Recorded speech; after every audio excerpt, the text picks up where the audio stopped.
Hola, ¿qué tal? Pues aquí me tienen de nuevo en este viernes, el día más importante de la Semana Mayor, el día que se recuerda la crucifixión de Jesucristo, según la Iglesia Católica, y que, bueno, pues siempre nos da material para la reflexión, siempre nos da material para tener algunas consideraciones.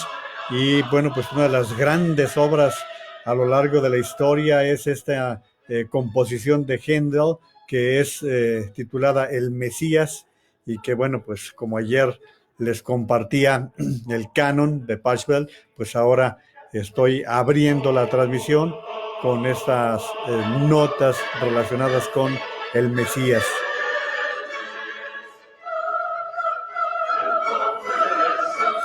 Bueno, el programa tiene otras características. La transmisión busca sobre todo orientar lo que, perdón, lo que ha venido pasando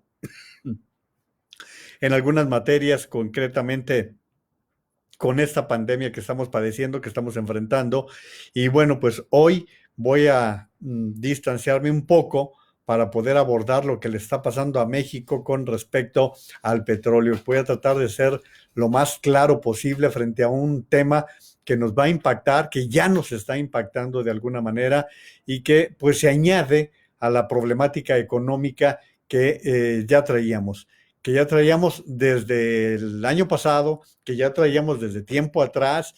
Nada más que con Peña Nieto pues se creció un 2%, o sea, finalmente tampoco dejó un país boyante, no dejó un país en perfectas condiciones, pero lo dejó en mejores condiciones que el primer año de López Obrador, en que el país no tuvo ningún crecimiento, que por el contrario tuvo un decrecimiento. Esto es lo que sí podemos decir del primer año de gobierno. Y bueno, pues con respecto a esta situación del petróleo, en un momento más voy a entrar al detalle para darles, les digo, una visión de todo esto que ha venido sucediendo y que pues nos ha hecho. Qué curioso, pero de veras qué curioso, cuando estamos con un problema tan serio como es la pandemia, nos pusimos de ridículo, bueno, el país y el gobierno se puso de ridículo con la forma en que se comportó la secretaria de Energía, Rocío Nale, y pues obviamente ella no se manda sola, obviamente ella recibió órdenes, a lo mejor hizo algunas sugerencias, pero finalmente en esta reunión de los países productores de petróleo o los países que dominan la industria petrolera en el mundo. Gracias por estarse comunicando tan rápidamente, Carmen Abejas, a Sebastián Vázquez, Tomás Espinosa presente, profesor, qué bueno. Karen dice también Alma Sánchez y Julieta Herrero, quien dice que fue asistente de Carlos de Cárcer. Ah, ¿qué tal, Julieta? Un gran saludo. Carlos fue un compañero de trabajo en MBS Comunicaciones y bueno, pues él ya dejó este mundo. Carlos de Cárcer fue por muchos años del equipo de relaciones públicas y de publicidad de Pedro Ferriz de Con durante muchos, muchos años, cuando estuvo en MBS Comunicaciones y después en Imagen. Allí estuvo Carlos de Cárcer, lamentablemente murió hace no sé cuánto tiempo, a lo mejor Maru me recuerda cuánto hace que murió Carlos de Cárcer. Bueno, pues vamos entonces a las cifras del día de hoy, a ver cómo se comportó la pandemia. En el caso concreto de México, hasta este viernes, que es el 10 de abril, tenemos 3,844 casos confirmados. Acuérdense que ya nos dijo el subsecretario que hay que multiplicarlos por 8, entonces andamos en el orden de los 3 por 8,24, ¿verdad? Si no me equivoco. Y entonces andamos en el orden de los 25,000 casos, 26,000, 10,300 sospechosos y llegamos a 233 muertos. Son 39 más que ayer, o sea, un 20% de incremento en las últimas 24 horas. Esto es lo que está destacándose con respecto a la información que se dio hoy en cuanto a la situación que predomina en México. En el mundo, ¿cómo andan las cosas en el mundo? En el mundo hasta ahora Ha habido contagiados por 1.700.000 y los muertos 103.000. Estados Unidos, ya les había dicho que de esta semana y la próxima, los especialistas advertían que sería la peor de las semanas en los Estados Unidos, y pues está demostrándose, ya están llegando a medio millón de contagiados y 18.700 muertos. La cosa está tan complicada que en Nueva York no hayan cómo hacer las cosas con los muertos. No hay suficiente capacidad en los hornos para hacer la incineración, no hay la capacidad suficiente en este momento de los cementerios para poder hacer los procesos. Y bueno, normalmente se está haciendo la incineración de tal suerte que ya se está hablando de solicitar que se hagan las incineraciones en ciudades vecinas al estado de Nueva York. Recuerden que Nueva York es un estado y dentro del estado está la ciudad de Nueva York. Entonces, esto estar señalándolo, estar destacándolo por las características que tiene esta entidad, que si bien es cierto que va mejorando la situación, hoy decía el gobernador Cuomo, el gobernador de Nueva York, que ya llegaron a la parte en donde están aplanando la parte de la curva alta, y la están empezando a aplanar, pero de todas maneras la situación está complicada. Alicia Esther, muy buenas noches también para ti, y lo mismo para Jesús Cruz Leiva. Saludos, Juan María, desde Salt Lake City, desde Utah, un buen tema. Murió Carlos de Cárcer en 2012 a finales de año. Él y yo no fuimos amigos, no éramos amigos, fuimos compañeros de trabajo, pero digo, porque luego uno empieza a rendir homenajes cuando las personas han fallecido, ¿no? Pues yo simplemente puedo decir que fue un compañero de trabajo, que fue muy amigo de Pedro Ferriz de Con y que fue muy leal a todo el trabajo que estuvo realizando Pedro Ferriz. Y pues, ¿qué creen? Que se está echando a andar la industria cervecera, y se enojó, o dijo el subsecretario que es un error el estar reabriendo la industria cervecera. No lo sé por qué. Yo supongo que las cerveceras serían de las industrias más higiénicas que pudiera existir. Y ahora, si están diciendo porque no quieren que la gente se ponga borrachota, pues ya son mayores de edad, ¿eh? Yo creo que ya somos mayores de edad como para que nos anden midiendo la cantidad de cervezas que nos tomamos o la cantidad de alcohol. Yo creo que eso es un asunto muy personal, y eso que se quede para las dictaduras, andarles limitando los consumos a las personas. Me parece, si estoy equivocado, pues vienen las opiniones. Mili, que ayer me reclamó que no hice todos los comentarios que me mandó, empiezo ahorita. Hoy, en Viernes Santo, queda citar: bienaventurados los que no se quedan en casa, porque ellos verán a Dios. Buena, es buena. Eso es. Y Claudia Gabriela, saludos maestro, buenas noches a todos. Gracias, Claudia. Carmen dice: ya se alargó el encierro para los de California hasta el 15 de mayo. Era precisamente lo que ya se veía venir, que hay lugares de los Estados Unidos en donde van un poquito más atrás. Entonces, esta es la información. Y saludos también Lourdes Barragán, quien se está sumando ya a esta transmisión. Miren, hoy estaba escuchando a una especialista que estaba dando los detalles de las fases que tiene una pandemia como la del COVID-19. Bueno, pues conforme a los datos de la Organización Mundial de la Salud, la fase 0 es conocido como el periodo interpandémico. Se reporta la aparición de un nuevo virus y los primeros contagios en una región. Fue la de Wuhan, en China. Recordarán que esto fue desde noviembre. Desde noviembre empiezan los brotes, y se dice que en esa localidad las autoridades locales estuvieron ocultando la información y no le estuvieron dando ni siquiera a las regionales. Fue hasta que les estalló en la cara el problema que dieron parte al gobierno de China, al menos es lo que sabemos hasta ahora. Luego empieza la transmisión dentro de un país y los primeros reportes en el extranjero. Es lo que pasó con China. La fase número 1, la Organización Mundial de la Salud declara oficialmente el inicio de la pandemia. Cada país registra sus primeros casos por importación. Se promueven las medidas de prevención básicas. La fase número 2 es la más importante. Inician las transmisiones locales, aumento rápido de contagios y de funciones. Se intensifican las medidas de prevención como la sana distancia, la cuarentena. México se encuentra actualmente en esta etapa. La fase número 3 termina la ola pandémica, ¿sí? Muchos creíamos, entre otros yo tengo que decirlo, que la 3 era la más grave. No, la más grave es la 2. Termina la ola pandémica en el epicentro de la misma, pero otras regiones del mundo se ven afectadas por la transmisión del virus. O sea, China, esta semana les decía que rompió ya la cuarentena, que fue de 76 días, y empezaron a salir los habitantes de Wuhan. 76 días duraron con su encierro en esta región de China. Luego, los contagios y defunciones alcanzan su punto máximo. Cada país puede reforzar las medidas preventivas para evitar los contagios, como cuarentena total, toque de queda, entre otros. Fase número 4. El número de contagios empieza a disminuir gradualmente. Las actividades vuelven a la normalidad, conservando las medidas preventivas básicas.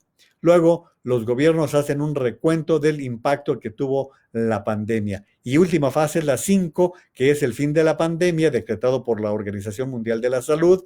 Llegar a esta fase puede tardar hasta 3 años. Recuerden que se necesita medicamento o se necesita una vacuna. Se hace una valoración a nivel mundial sobre el impacto de la pandemia. Esa es la circunstancia, las fases que sigue una pandemia, para que ustedes tengan una trayectoria tal como se suele presentar. Y bueno, pues ahí le estoy dando la información.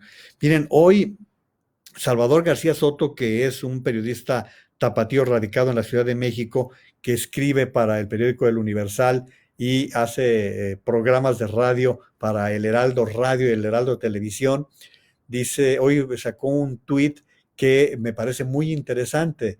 Y vamos a publicarles el link.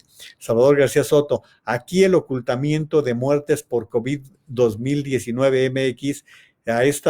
Dice, a esta mujer de Lagos de Moreno, Jalisco, cuyo nombre omitimos, le hicieron prueba de coronavirus, pero al morir antes del resultado, su certificado dice neumonía atípica. A las funerarias sí les advierten, trátenlos como COVID. Les estoy presentando la información tal como se ha venido señalando, ya se ha venido advirtiendo que ha habido ocultamiento de la información, y esto, pues no veo yo qué sentido tenga, no veo para qué estar haciendo esta manera de dar la información. Yo creo que no tiene ningún sentido estarlo presentando de esta manera. Dice Mauro, una disculpa, Ale Telles me corrigió que Carlos falleció hace 4 años. Muchos saludos a Alejandra Telles, quien es parte del equipo de Pedro Ferriz desde hace muchos años y sigue como parte del grupo de Pedro Ferriz de Con. Ahí tienen el link de este tuit de Chava García Soto con este comentario que se está haciendo. Blanca Leticia López: nada de apoyos para microempresas en Jalisco, ni para ningunas.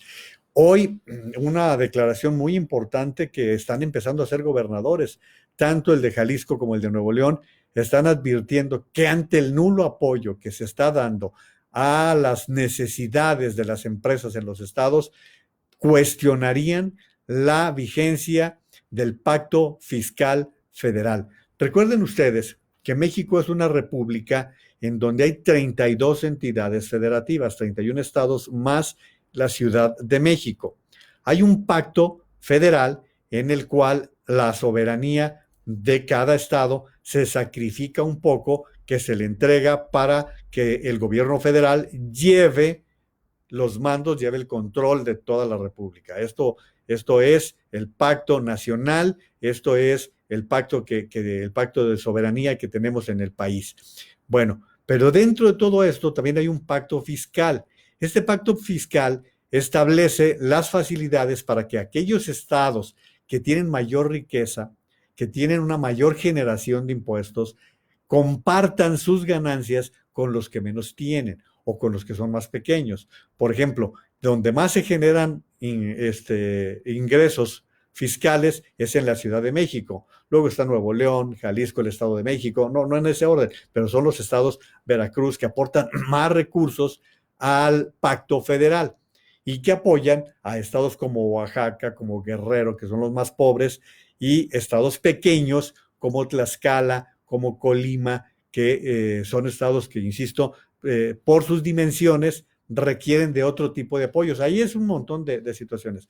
Entonces, el gobernador de Jalisco, Enrique Alfaro, hizo hoy una declaración en esos términos, que si el gobierno federal continúa en ese plan de no brindarle apoyo a los estados de la República, cuestionarían la permanencia en el pacto fiscal. Es algo bien delicado, es algo serio y bueno, pues lo sigue hablando de que hay una división y bueno, pues mientras tengamos un presidente que todos los días sale a dividir y luego sus subordinados piden una tregua y piden unidad, pero pues ¿cómo si el que los manda, el que debe ser la voz de unidad en todo el país, se la vive todos los días dividiendo que si los pobres, los ricos, los chairos, los fifís, hasta ha venido recurriendo a esos términos, golpeando a quienes son los factores de producción en el país? No se puede, no es fácil salir bajo esas circunstancias.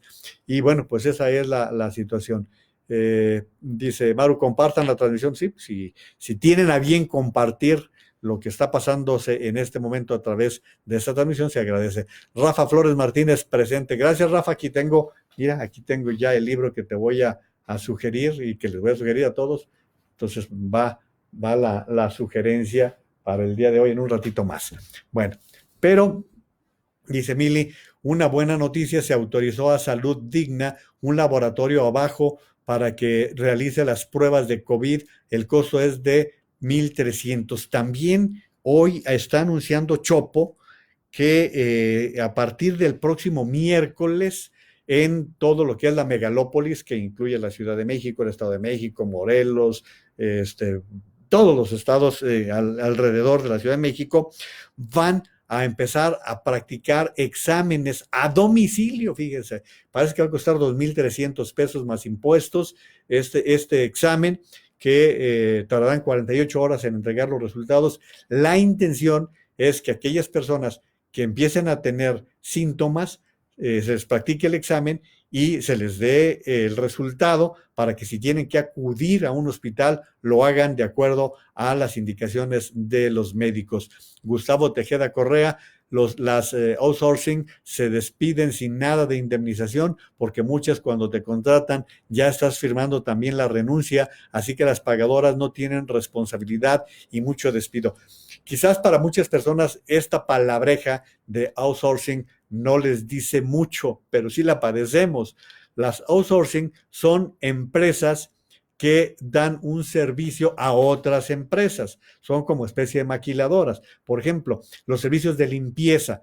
Muchas empresas durante toda la vida tenían su equipo, su gente de limpieza. Ahora hay empresas que se dedican a ofrecer el servicio de limpieza a las empresas, y esa es una especie de outsourcing. Les decía que lo padecemos porque donde hay mucho es en la llamadera por teléfono, y allí hay muchas personas que, como están entre dos patrones, están entre el que los contrata para dar el servicio y la empresa a la cual le prestan el servicio, pues se da esta bifurcación, y se ha dado también una gran discusión en el Senado de la República, que eso sería otro tema, nos tomaría mucho tiempo entrar al asunto y no es el objetivo, y además me llevaría todo el tiempo para estar dando todos estos detalles. Entonces, los outsourcing por eso están muchas veces aprovechando la ventaja. No se da antigüedad, se paga por honorarios, cambian constantemente de empresa y no hay, aunque la Ley Federal del Trabajo sí contempla todo esto, ahí el problema es el estar emplazando, el estar haciendo juicios, es mucho más complicado. José Díaz Becerra, muy importante tu información. Gracias, Pepe, muy amable por el comentario. Gracias a quienes están haciendo presentes este día en la transmisión. Bueno, voy a volver obviamente a todo el tema del COVID-19, que es lo que nos está afectando. Jesús Díaz, saludos, primo. Pero miren, en el mundo se produjo una caída drástica en los precios internacionales de petróleo, porque en marzo se trató de hacer una baja en la producción, y esta baja la empezaron a encabezar en Arabia Saudita, que es el principal productor en el mundo, en un acuerdo con Rusia. No se pusieron de acuerdo y bueno, pues entonces se produjo un choque de trenes. Arabia subió, en lugar de bajar la producción, la subió. Entonces se llenó el mundo de petróleo. De repente hubo abundancia de petróleo y bueno, pues como es la ley de la oferta y la demanda, a un exceso de oferta, pues los precios se van abajo.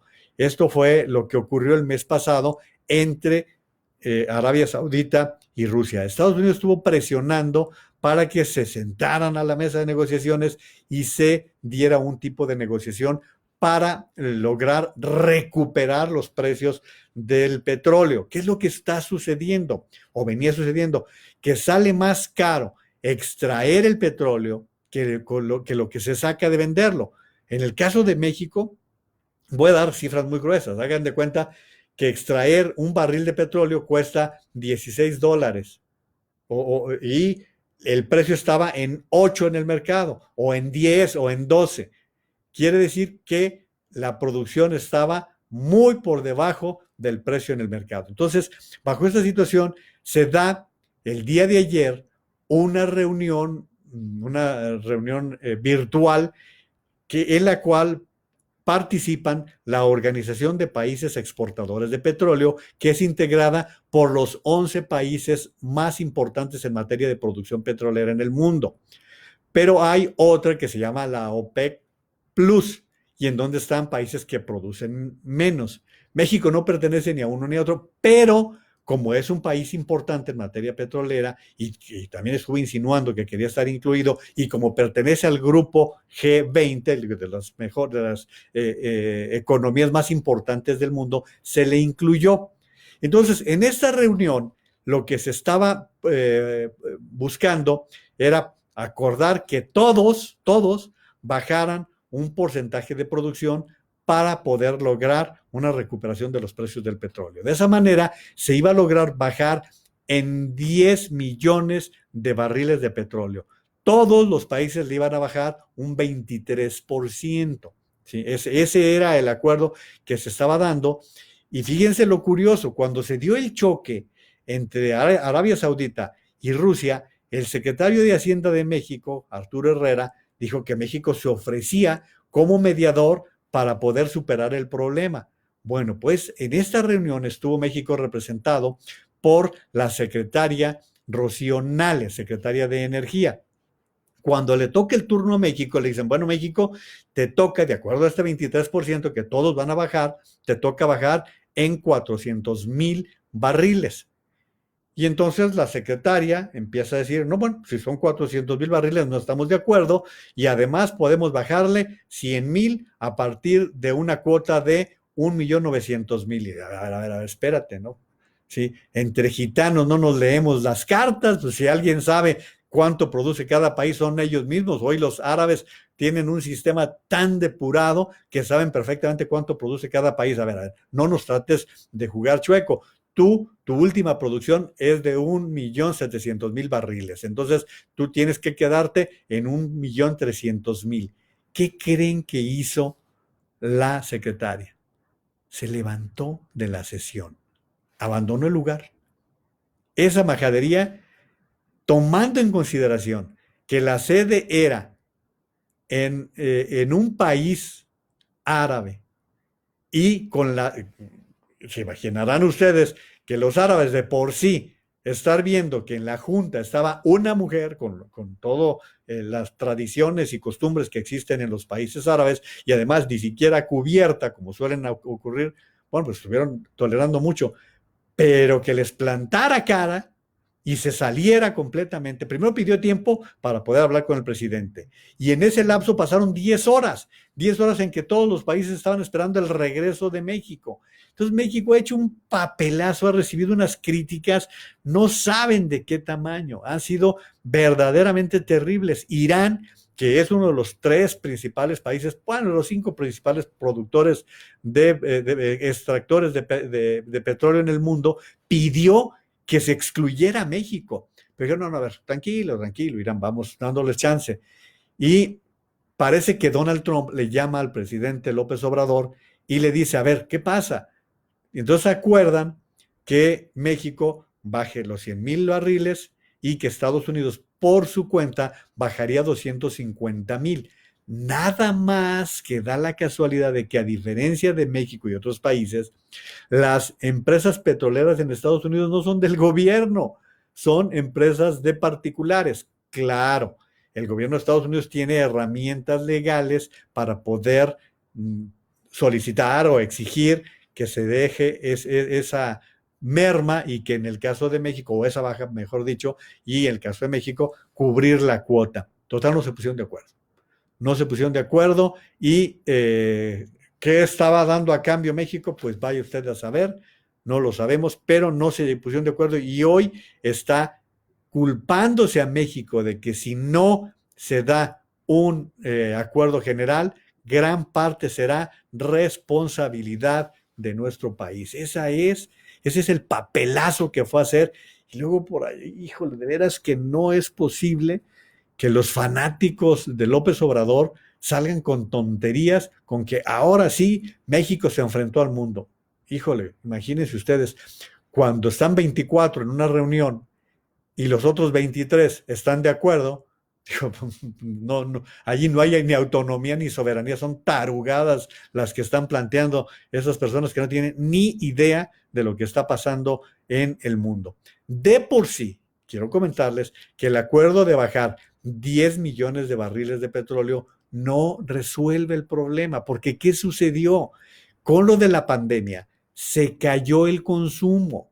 Hay quienes consideran que la caída del consumo va entre 22 y 35 millones de barriles diarios. Por lo tanto, hoy existe petróleo, pero a lo bestia, inclusive que no hay capacidad para almacenar todas las reservas que se tienen en este momento por parte de los países extractores, los países más poderosos en materia petrolera. Esa es la circunstancia de lo que pasó en México. Ahora, pónganse a pensar, a nosotros nos convenía bajar la producción, nos convenía muchísimo, porque si bajas la producción, sube el precio. El petróleo de México es un petróleo muy grueso, muy difícil de procesar, es uno de los de los petróleos más pesados del mundo. Por lo tanto, no es de los más atractivos, cuesta mucho colocarlo. Y si se diera una sanción en contra de México, que pudiera darse, se impediría la colocación de petróleo de México en muchos mercados. O sea, es un problema que generaron y que la verdad podrán dar las explicaciones que sean, pero los especialistas están diciendo más o menos lo que yo les he venido comentando esta noche, y que bueno, si fue muy enredoso, lo que les estoy comentando es para que sepan lo que puede significar al país, que ya venía con una crisis económica, que viene el problema de la pandemia que está padeciendo todo el mundo. Y la tercera, la crisis económica, que ayer apenas el Fondo Monetario Internacional decía, esta va a ser una crisis económica que no la hemos visto en la historia del mundo, incluso por encima de la Gran Depresión de 1929. Apenas ayer lo dijeron. Y lo que estamos viendo es que el paquete económico presentado por el gobierno de México es una amenaza para las fuentes de empleo y para el mantenimiento de las empresas. Todo este cóctel nos está presentando a un México verdaderamente emproblemado y sin búsqueda de soluciones. Y bueno, déjenme leer quiénes están por aquí. Dice Claudia Gabriela Rodríguez Castellanos, hay que recordar que los outsourcing ya han estado siendo reguladas. En Guadalajara se han dado varias demandas a empresas porque son patrones solidarios desde 2012. Y miren que Claudia de eso sabe mucho, así que muchas gracias por la aportación. Clau Pérez, saludos, licenciado. Igualmente, Claudia, saludos también para ti, que también eres muy inquieta en materia de transmisiones. Blanca Leticia López, muchísima gente ya sin empleo. Efectivamente está ya creciendo el desempleo en el país. ¿Qué sigue? Pues, ¿qué sigue? Una crisis de los mil diablos. Delia María, las pruebas de salud digna las hacen en la Ciudad de México y Culiacán. Se dice que próximamente en otras ciudades de la República. Gracias por la información. Pau Arrieta dice, desde un inicio, esta administración ha demostrado su nulo conocimiento en materia de protocolo. Sí, porque este detallito de la Secretaría de Energía, qué caro le está costando a México, ¿eh? Le está costando una barbaridad. Bueno, pues creo que en ese asunto ya les di un panorama más o menos general para que lo vinculemos con lo que está pasando. O sea, este es el problema petrolero. A ver, no sabemos bajo qué condiciones se van a dar los precios. Vamos a ver todavía qué es lo que va a suceder con la posición de México y ya les estaré platicando los días siguientes qué fue lo que sucedió. Rigoberto Sánchez, maestro Naveja, hoy tuve la oportunidad de manejar por el centro de Los Ángeles y parece un pueblo fantasma. De ser un lugar transitado por miles de personas, es sorprendente. Sí está tristísimo el panorama, sí, Los Ángeles, y bueno, pues en general muchas ciudades de los Estados Unidos que se les ha ya limitado la salida. Como les comentaba, ya en algunas partes se está dando un poquito más de movimiento. Hoy la gran discusión en Estados Unidos es cuándo reanudar las actividades. Hoy Donald Trump anunció que buscaría reanudar las actividades industriales con mayo y que la próxima semana va a convocar a un grupo de especialistas, como debe de ser, no es que hay países como el que ustedes conocen que no lo hacen, un grupo de especialistas médicos y economistas que traten de ponerse de acuerdo para saber si realmente es posible que en la primera semana de mayo en Estados Unidos se reanuden las actividades. Inmediatamente después, el doctor Anthony Fauci, que es el principal epidemiólogo de Estados Unidos, le dijo, nanay, no, Mr. President, no es posible, tenemos que seguir esperando porque los números nos indican que para mayo todavía no estamos listos, es lo que dijo el doctor Fauci, porque allá sí se acostumbra que el principal epidemiólogo ponga en su lugar en materia de ignorancia al presidente de los Estados Unidos, no como aquí, que le dan por su lado y pues hasta nos meten en problemas. Juan Carlos Cázares Hernández de United States pues está dándonos un texto.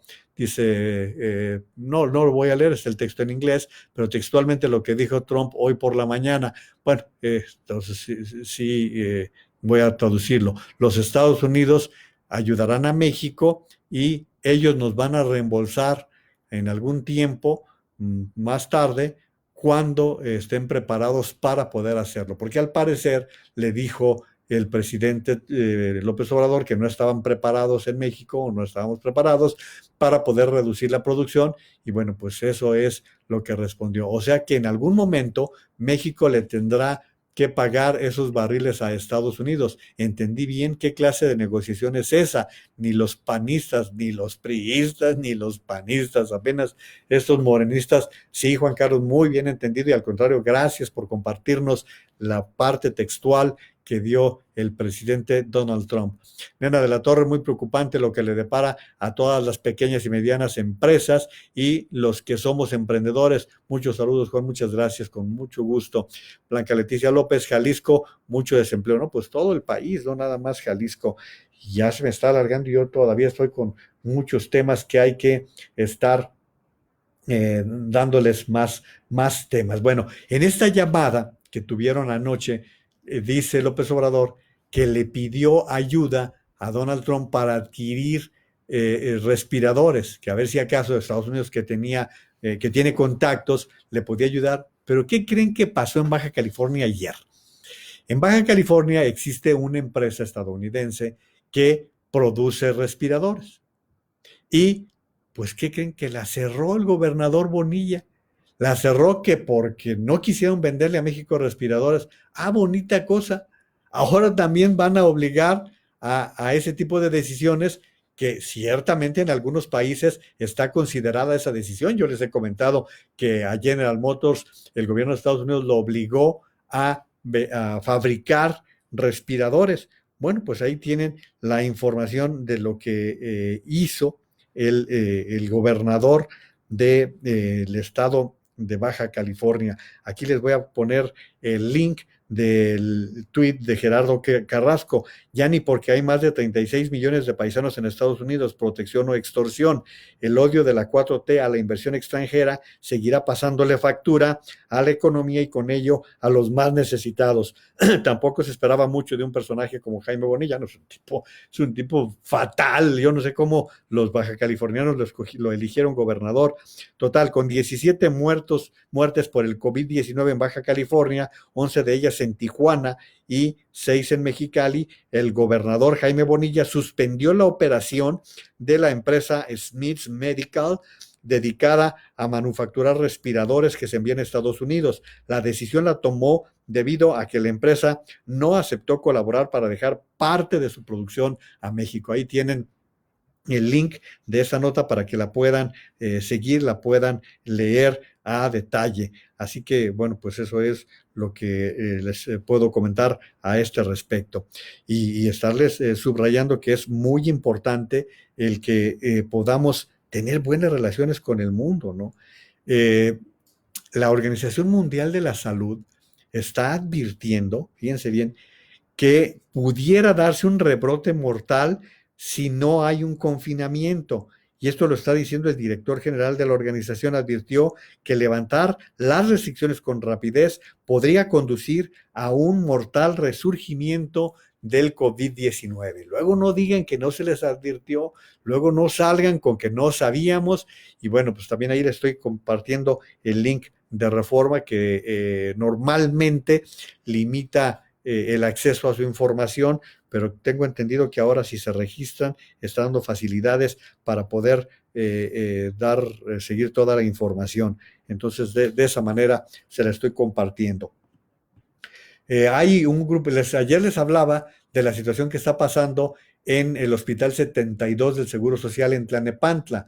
Bueno, pues están pidiendo que se cierre este hospital en donde hay una situación que se está presentando con muchos contagios, con personal de los médicos y de personal de todo el hospital que están presentando casos. Por eso están pidiendo esa decisión. En el caso de España hay que también destacar que el gobierno está anunciando, ayer les decía que anunció una prórroga hasta el 26 de abril, pero están analizando ya la posibilidad de regresar el lunes, fíjense, el próximo lunes, a un inicio de trabajos y de empresas. Eso es lo que está anunciando España.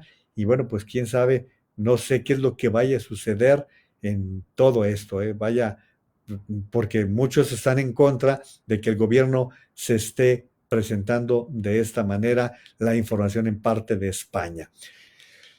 Bueno, pues lo que quería también comentarles es que el próximo lunes el presidente va a dar otra vez mensaje, otra vez está diciendo el presidente que va a dar un mensaje, a ver de qué se trata, ha traído, ya está como Hugo Chávez con aló presidente todos los lunes, ahora ya quiere cadenas todos los lunes, si bien es cierto que no está, si bien es cierto que no están obligando, sí les pide, y bueno, pues los concesionarios son blanditos, pues ahí están entregando las transmisiones.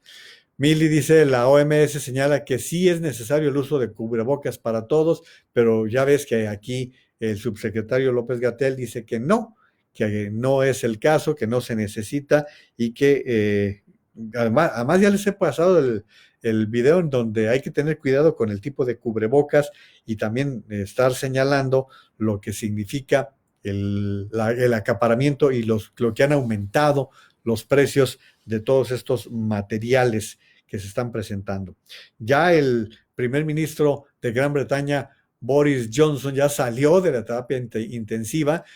Su papá dio una entrevista para la BBC de Londres en la cual decía, estuvimos a nada de perder a uno del equipo y bueno, pues todavía está en malas condiciones, todavía muy débil. Boris Johnson no ha hecho ninguna aparición pública, pero por lo pronto el primer ministro de Gran Bretaña que se contagió de COVID y que él era de los que dudaban de la realidad, bueno, pues ahí está ya una realidad también.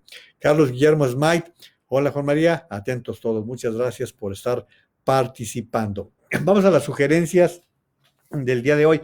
Desde ayer les decía que les iba a sugerir este libro de que es obra de María Dueñas, que se titula Las hijas del capitán. Aquí tienen la portada de este libro que es de editorial Planeta y que esta es obra de María Dueñas, perdón que me alejé del micrófono. María Dueñas es una muy exitosa novelista que ha venido desarrollando un muy buen trabajo. Y lo que yo les comentaba, que yo tenía ya muchas ganas de sugerirles la obra de una mujer que tenía otras obras, por ejemplo, Misión Olvido y La Templanza. La Templanza también es buenísima, también es muy buena obra, pero ahorita les estoy recomendando Las hijas del capitán, que es de editorial Planeta. Es un libro gordito, así que les tomará un buen ratillo, sí los va a distraer leyendo.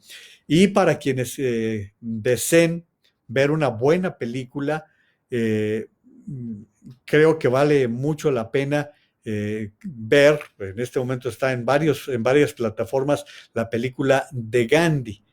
Eh, Creo que es una película que es toda una obra maestra, es una obra cinematográfica que está muy bien actuada por Ben Kingsley y en el tiempo en que se filmó pues se llenó de Óscares. Es una gran obra y bueno, pues ahorita que estamos en el cierre de la Semana Mayor, que estamos en el Viernes Santo, bueno, pues para aquellas personas que quieran ver la obra de Mahatma Gandhi, es la mejor producción que se ha hecho con relación a Gandhi y les digo, está en diversas plataformas. Lourdes Barragán, otro circo, ya por favor que se tome en serio el papel de mandatario, por favor. Híjole, quisiera decirte que sí, Lourdes, pero no se ve cómo vaya a darse esa situación.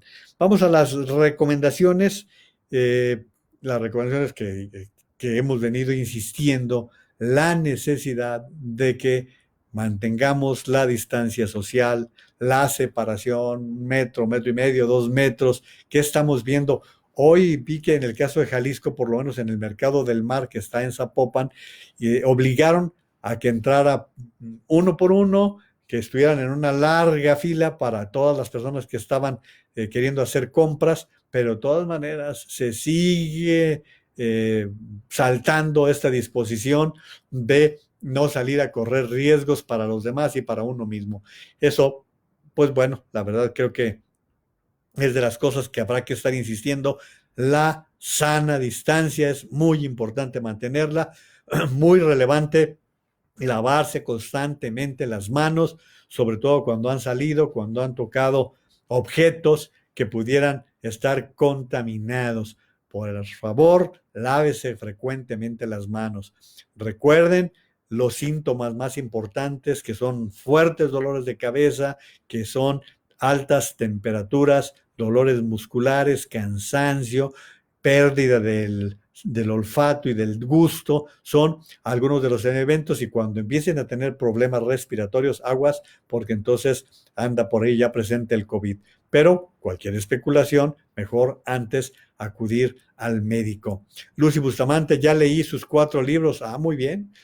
Qué bueno, Lucy. Es excelente autora María Dueñas y por eso la recomendación. Así que Rafa Flores, ahí tienes esa sugerencia que desde ayer estaba amenazando con hacer. Martelena Aguinaga, saludos igualmente. Karen Arrieta, no, me recuerda El tiempo entre costuras de María Dueñas, también es excelente. El tiempo entre costuras está en serie.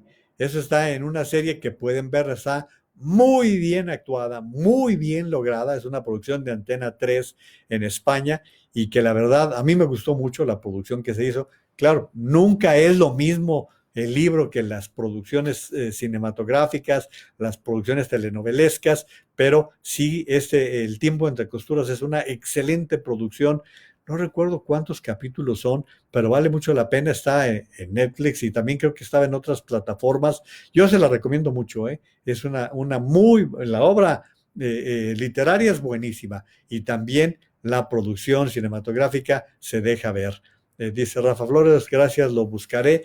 Y así sucesivamente les voy a ir platicando de otras obras que pueden seguirse y que, bueno, en este tiempo en que nos sobra un poco de tiempo, aunque a mí la verdad me falta tiempo, la verdad es que afortunadamente los medios de comunicación que me invitan a hacer comentarios ha estado nutrido, sobre todo particularmente en Mega Noticias TVC, en DK 1250, han estado llamando con mucha frecuencia y eso me permite estar en contacto con otros públicos y bueno, todos los días, como ha sido el compromiso, estar con ustedes y recordar que traemos otro virus que hay que combatir, que es el del sarampión, que hay que insistir, hay que reiterar que a los niños hay que aplicarles 3 dosis, hay que aplicarles que empiecen por la primera, luego les aplican las otras 2 y también consultar con el médico, los adultos, si no necesitan un refuerzo, una nueva toma. Entonces,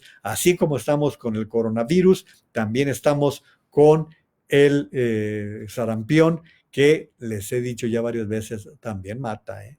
También se lleva vidas por delante y por esa razón he estado insistiendo todos los días en que debemos seguir luchando por abatir esta enfermedad, este virus que ya lo habíamos vencido, pero pues bueno, los antivacunas lo pusieron nuevamente de moda en el firmamento. Muchas gracias por haber estado nuevamente en estas transmisiones. Espero que haya sido de interés.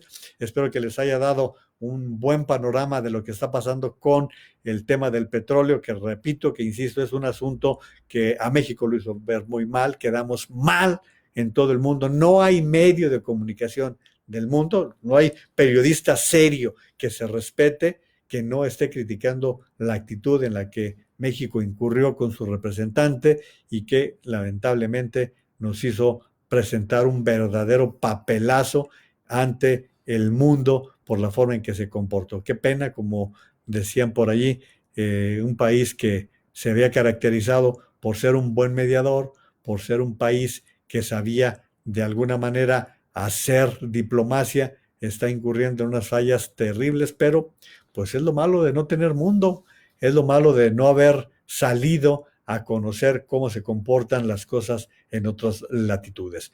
Muchas gracias, un buen fin de viernes, nos volvemos a ver mañana sábado de gloria, mañana que se abre la gloria de acuerdo a los católicos. Pásenla bien, les agradezco mucho el favor de su atención.